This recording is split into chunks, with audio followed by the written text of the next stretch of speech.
Good morning students. આજે આપણે નિવૃત્તિમાં ચેપ્ટરના most important સમ જોવાના છે.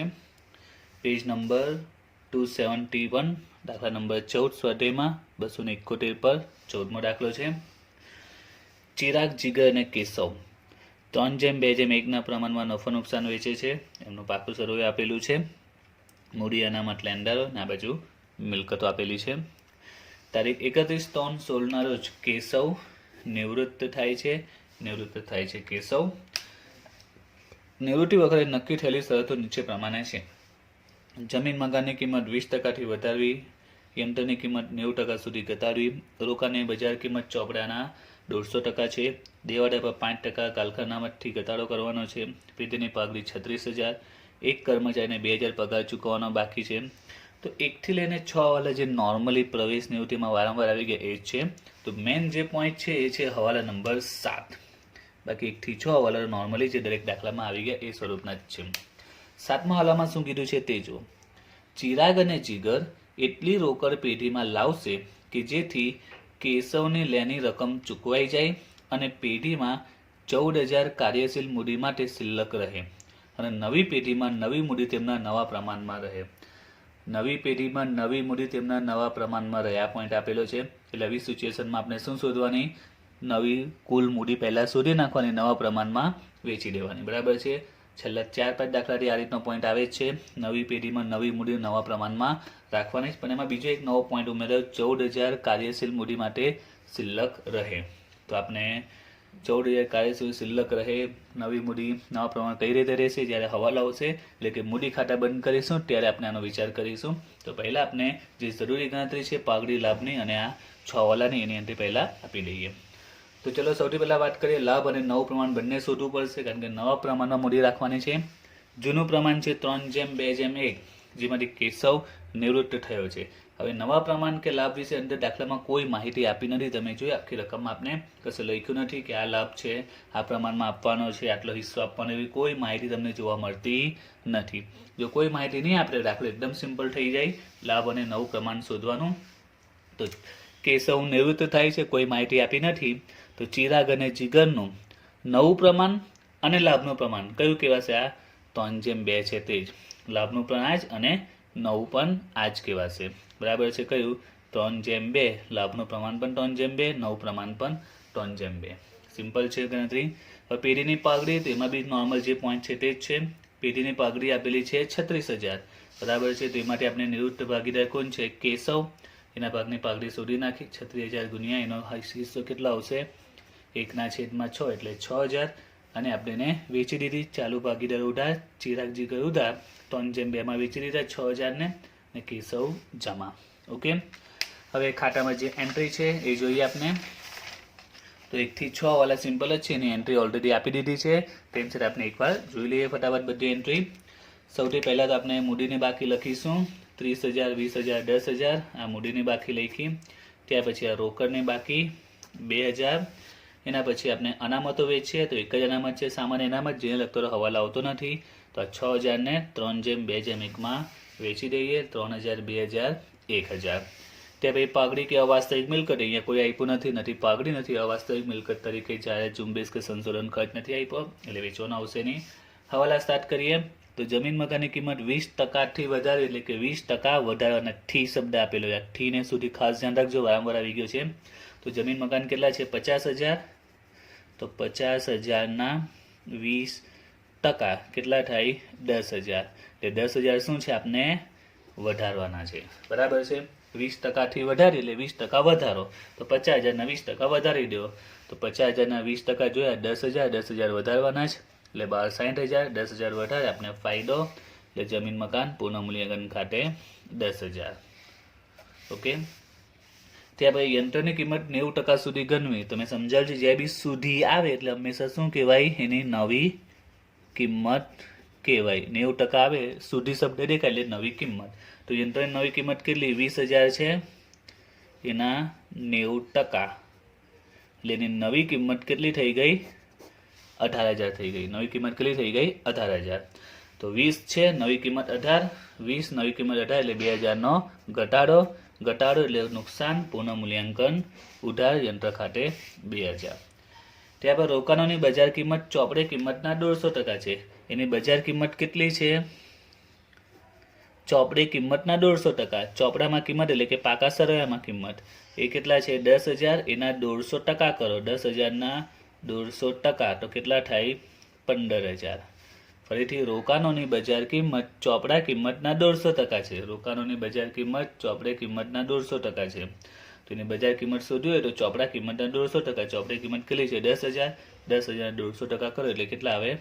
15,000. એટલે રોકાણોની બજાર કિંમત કેટલી થઈ? 15,000. હવે 10,000 પાકા સરવાળામાં આપેલી ને બજારમાં વેલ્યુ 15 એટલે 5,000નો વધારો આપનો ફાયદો અને બીજી એન્ટ્રી પુનઃમૂલ્યાંકન જમા પર. ત્યાર પછી દેવાદાર પર ગાલખર અનામત 5%થી ઘટાડવાની છે.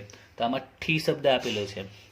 તો દેવાદારો છે 20,000, એને આપણે 5% કરીએ તો કેટલા આવે? 1,000. હવે શું કીધું છે? ગાલખર અનામત 5% એટલે કે 1,000. 1,000થી ઘટાડવાની છે. તો છે કેટલી? 2,000 છે. અંદર કેટલી આપેલી? 2,000 છે. આપણે ગાલખર અનામત જોવાની. ગાલખર અનામત ઘટાડવાની છે ને, તો ગાલખર અનામત જો એમાં 1,000 ઘટાડો કરવાનો છે. 5% પ્રમાણે કેટલા આવ્યા?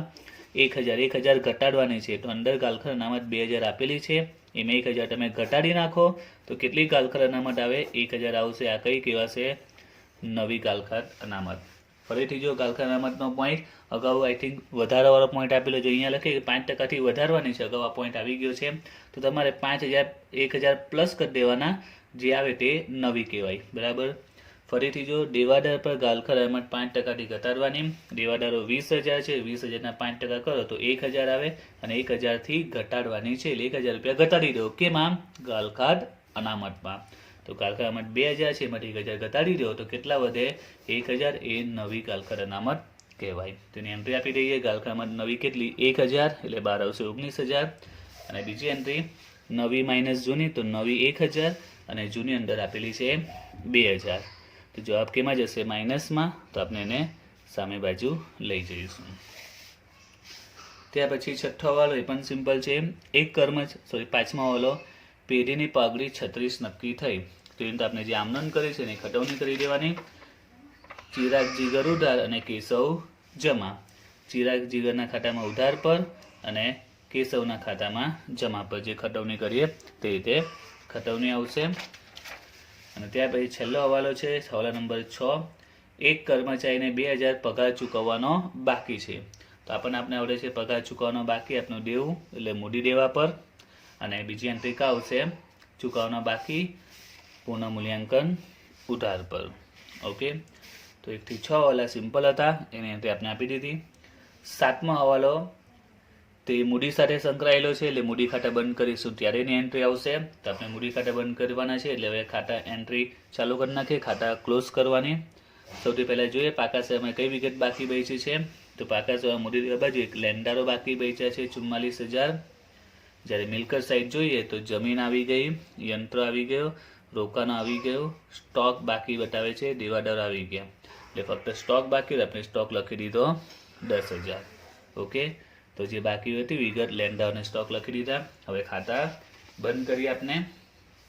તો સૌથી પહેલાં પુનઃમૂલ્યાંકન બંધ કરીશું. તો ટોટલ જમા સાઈડનો વધારે છે 16,000. એમાંથી 2 ને 2 4 માઇનસ થશે એટલે આવશે 12,000. નફો કહેવાશે, જે જશે ચિરાગ, જીગર અને કેશવ. તો 12,000ને આપણે વેચી દઈશું પ્રમાણ 3:2:1માં. એટલે આવશે 6,000, 4,000 અને 2,000. ક્રોસ એન્ટ્રી એમના મૂડી ખાતામાં. પુનઃમૂલ્યાંકન નફો 6,000, 4,000, 2,000. હવે મૂડી ખાતા બંધ કરીએ તો એના માટે આપણે જે હવાલો છે એ હવાલાને ધ્યાનમાં લઈશું અને એના આધારે એન્ટ્રી આપીશું. તો જો હવાલો શું કહે છે? ચિરાગ અને જીગર એટલી રોકડ પેઢીમાં લાવશે. લેખ કન્ફર્મ છે, ચિરાગ અને જીગર ધંધામાં પૈસા લાવે છે. બરાબર. કે જેથી કેશવને લેની રકમ ચૂકવાઈ જાય, કે એને જે પૈસા આપવાના છે એ ચૂકવાઈ જાય. તો સૌથી પહેલાં આપણે એક પોઈન્ટ કન્ફર્મ છે કે ચિરાગ ને જીગર એટલી રોકડ પેઢીમાં લાવે છે. એટલે રોકડ પેઢીમાં લાવે છે, માલિક ધંધામાં પૈસા લાવે છે, એટલે આ શું કહેવાય? વધારાની મૂડી કહેવાશે. બરાબર, કારણ કે ધંધામાં પૈસા લાવે એટલે મૂડી આવી રોકડ સ્વરૂપે, જેથી કેશવને લેની રકમ ચૂકવાઈ જાય. એટલે કેશવને જે પૈસા આપવાના તે ચૂકવાઈ જાય. બરાબર, તો પહેલાં આપણે આની એન્ટ્રી આપી દઈએ, કેશવનો હિસાબ પૂરો કરી નાખીએ અને લેની રકમ ચૂકવી દઈએ. તો કેશવનું ખાતું આપણે બંધ કરીએ તો 10,000, 1,000, 3600, 2400, 2,000 ટોટલ આવે છે 19,000. ઉધાર સાઈડ તો કંઈ છે જ નહીં, તો આપણે એનું ખાતું બંધ કરી દઈએ 19,000થી, અને 19,000 એને રોકડ આપી દઈએ.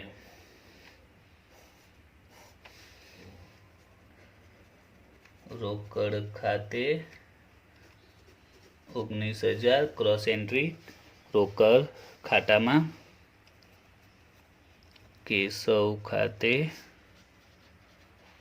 19, એટલે કેશવનું તો અકાઉન્ટ ક્લોઝ થઈ ગયું. હવે જોઈએ આગળ ફરીથી, તો ચિરાગ અને જીગર રોકડ પેઢીમાં લાવશે કઈ રીતે? વધારાની મૂડી કહેવાશે, જેથી કેશવ લેની રકમ ચૂકવાઈ છે. અગાઉ બી આ પોઈન્ટ આવતો હતો. બરાબર છે, નવી પેઢી નવી મૂડી, નવી પેઢીમાં નવી મૂડી નવા પ્રમાણમાં રહેશે, આ રીતનો પોઈન્ટ આવતો હતો. પણ આ દાખલામાં એક નવો પોઈન્ટ ઉમેરાયો છે કે પેઢીમાં 14,000 કાર્યશીલ મૂડી શિલ્લક રહે. અગાઉ આપણે છેલ્લા 2 જે દાખલા જોયા તેમાં આ પોઈન્ટ ન હતો. પેઢીમાં 14,000 કાર્યશીલ મૂડી એ પોઈન્ટ આપેલો હતો નહીં, બસ આટલો જ પોઈન્ટ આપતા હતા. તો એમાં આપણે કેશવ નેતૃત્વ ભાગીદારનું ખાતું બંધ કરતા હતા. આ બંનેને વાત કરીએ તો બંનેના ખાતા આપણે બંધ કરીએ, જે તફાવત આવે તેમાં વધારાની મૂડી કેટલી આવે? 19,000 તે ઉમેરી દેતા હતા. કારણ કે એ દાખલામાં શું લખતા હતા કે નિવૃત્ત ભાગીદાર રકમ ચૂકવાઈ છે અને તે રકમ ચિરાગને જીગર લાવે છે. આમાં એવું કીધું નથી કે ચિરાગને જીગર એટલી રોકડ લાવશે, પણ કેટલી લાવશે કીધું નથી. અગાઉ જે 2 દાખલા જોયા હતા એમાં જોયું, એમાં શું લખેલું હતું કે નિવૃત્ત ભાગીદારને લેની રકમ ચૂકવી દો અને તે રકમ લાવશે, એ રીતનો પોઈન્ટ આપેલો હતો. જો આપણે જે લાસ્ટ દાખલો જોયો હતો તે ડબલ્યુને ચૂકવવા પર રકમ ચૂકવી દેવી, જે રકમ એલ અને બી લાવશે. શું લખેલું છે? જે રકમ, એટલે કેટલી રકમ? ડબલ્યુને જેટલી ચૂકવવાની છે એટલી રકમ, એ રીતનો પોઈન્ટ હતો. બરાબર, એટલે આમાં રકમ બી કઈ રીતે કેટલી રકમ લાવશે, એટલે જેમાં દાખલામાં 22,500 હતી, એના પહેલા જે દાખલો ગણેલો એમાં પણ કહી દીધું હતું કે તે રકમ લાવશે. જ્યારે આ દાખલામાં ટ્વિસ્ટ પોઈન્ટ શું છે? એટલી રોકડ લાવશે કે લેની રકમ ચૂકવાઈ જાય, પણ તો કીધું નથી કેટલી રોકડ લાવશે, એ સ્પષ્ટ કહ્યું નથી. અને નવો પોઈન્ટ આપ્યો છે કે 14,000 કાર્યશીલ મૂડી માટે શિલ્લક રહે. તો કાર્યશીલ મૂડી માટે શિલ્લક રહે અને કહેવાય રોકડ શિલ્લક કહેવાય. અને શું કહીને આટલી રોકડ શિલ્લક રહે એટલે કે આ આટલી રહેવી જોઈએ, એટલે કે છેવટે આટલી રોકડ રહેવી જોઈએ. તો યાદ રાખજો, પેઢીમાં 14,000 કાર્યશીલ મૂડી માટે શિલ્લક રહે એટલે આ શું કહેવાય? છેવટની રોકડ શિલ્લક કહેવાય. શું કહેવાય? છેવટની રોકડ શિલ્લક કહેવાશે. તો છેવટની રોકડ શિલ્લક આપણે ક્યાં આવે? રોકડ ખાતામાં છેવટની બાકી ઇનશોટ આપી દીધી છે.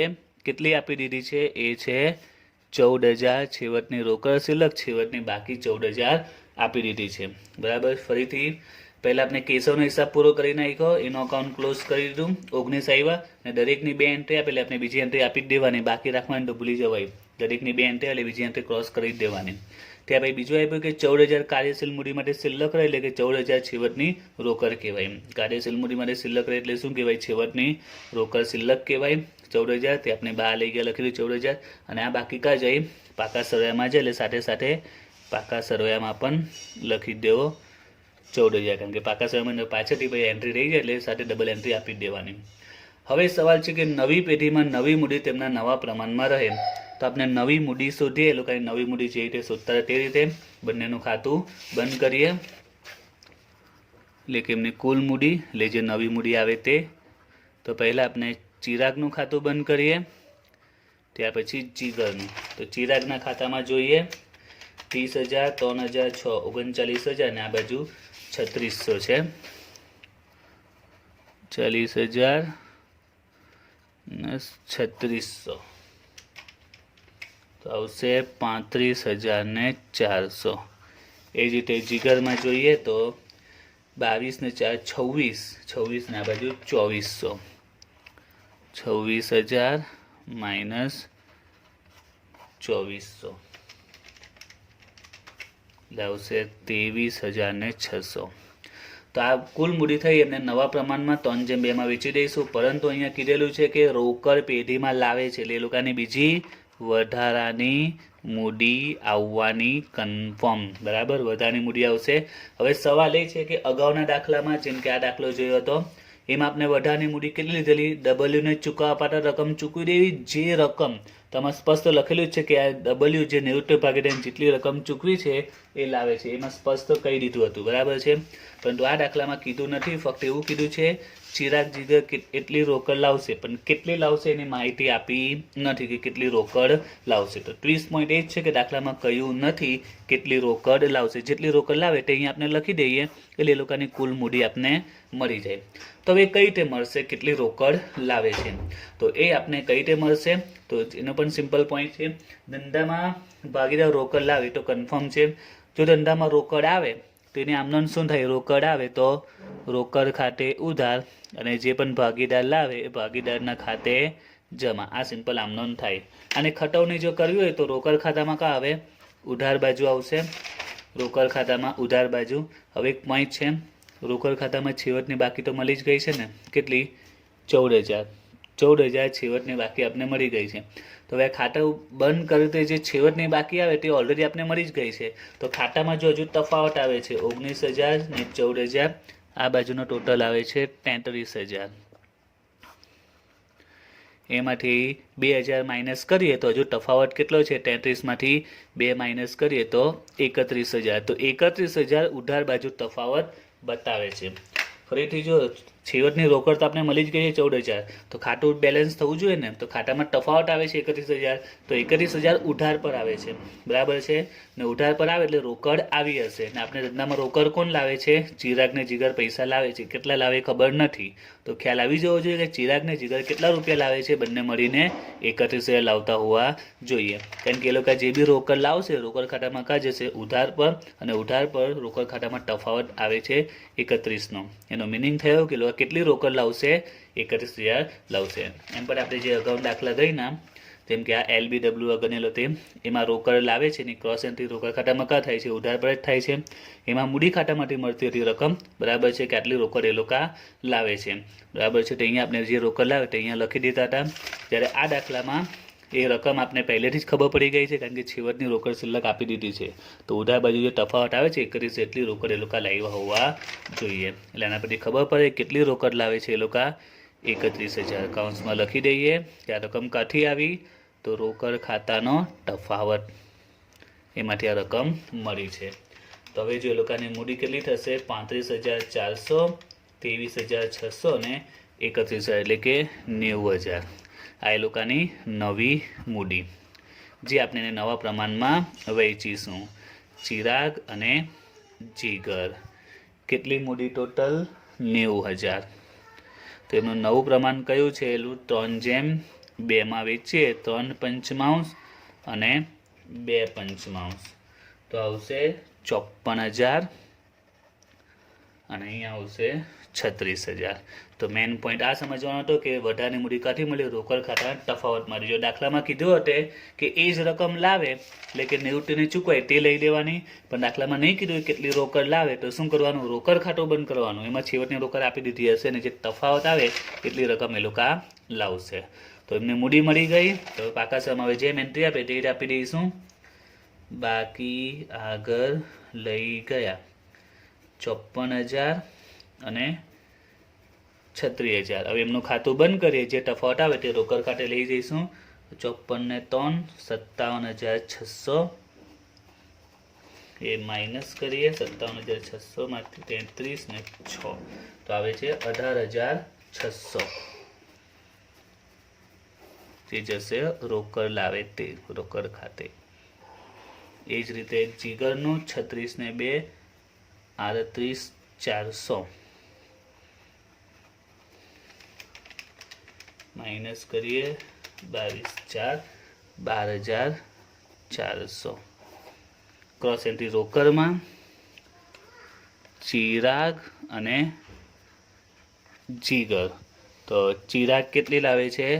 18,600 અને 12,400. જો બંનેનો ટોટલ 31 થઈ જશે. 18 ને 12 30, 600 ને 400 1000, એટલે 31,000 થઈ ગયા. એટલે 41,000 લાવવા ને એમાં ચિરાગની બંનેની રકમ મળી ગઈ. ઓકે, હવે આપણે પાકા સરયામાં એન્ટ્રી આપી દઈએ. મૂડી પાકા સરયામાં લખી દઈએ. ચિરાગ અને જીગર 54,000 અને 36,000. ઓકે, હવે ટોટલ કરી દઈએ.